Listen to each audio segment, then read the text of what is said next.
After we created CreateEngine, our own engine, we knew that it's possible to rewrite the streaming to make it possible to make open world games.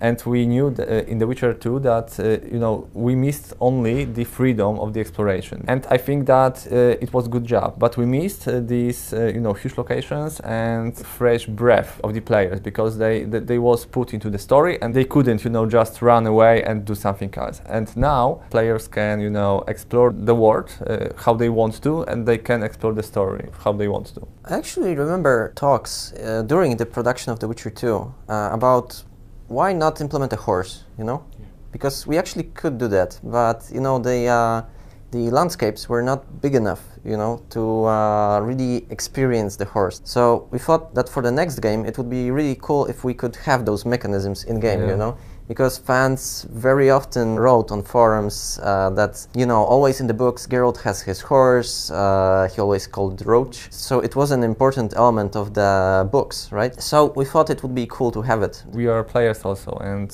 we loved, RPG games and open world games, but I think that everyone in the studio played Skyrim, for example. Yeah, but I think that the lessons we learn on Skyrim is that you need to care about immersion with the game all the time.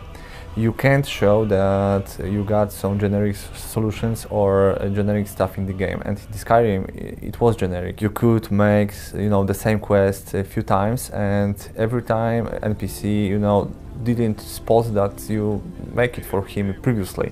In my opinion, to make this immersion, every quest needs to be designed this way that NPC react for what you are doing. Why, for example, this immersion is better in The Witcher 2? Because every choice got its own consequences. You see how change, the life of the people, and you can speak with them about it.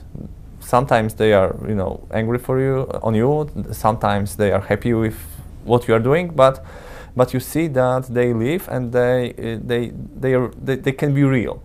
And the second thing, if I'm thinking about Skyrim, is that they don't get very good characters, as I said before. And I tried to remember, 5 characters from the Skyrim and name them from my memory, and I can't.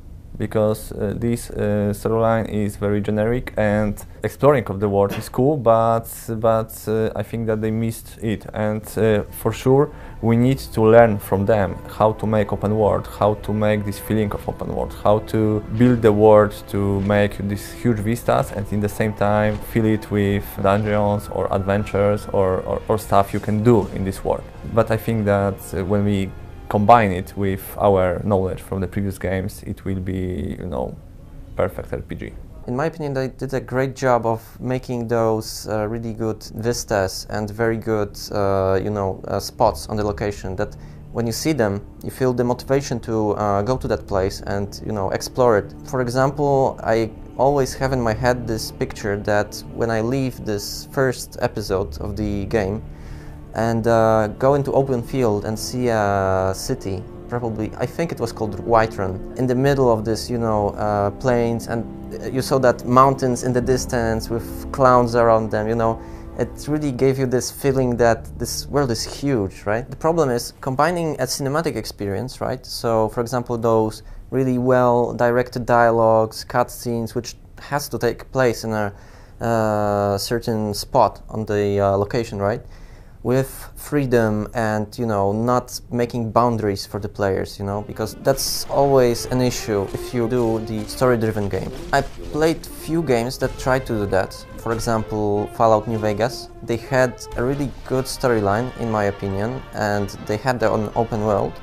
They didn't have too much cutscenes, but it clicked a little bit in there, but still I felt that something was missing, I don't know if it was caused by the tools or something else, but it just showed me that it's a really big challenge, for the developers. We have already implemented a large part of our game, and I think that we have kept the good elements of the pacing of The Witcher 2, right? and combined it with this open world solutions. We decide to change some of motivations of the player, because in The Witcher 2 it was also like this, that you get the quest, you got the goal you need to do, and you go to the mapping and do this goal. And now we want to get these interest points on the locations, things you see and you want to go there, and we will care to put there also always something interesting. You know, start the quest in this place because you go there, and say the history of this place and about events. You know, because it's very important to reward player for exploring the world. It shouldn't be like this, that you need to find something interesting in this world and you know running and searching for it, like in, for example, Assassin's Creed 3. I finished it 2 weeks ago, and when I play main storyline I got things to do, but if I tried to search for side quests, it was also always, you know, generic stuff.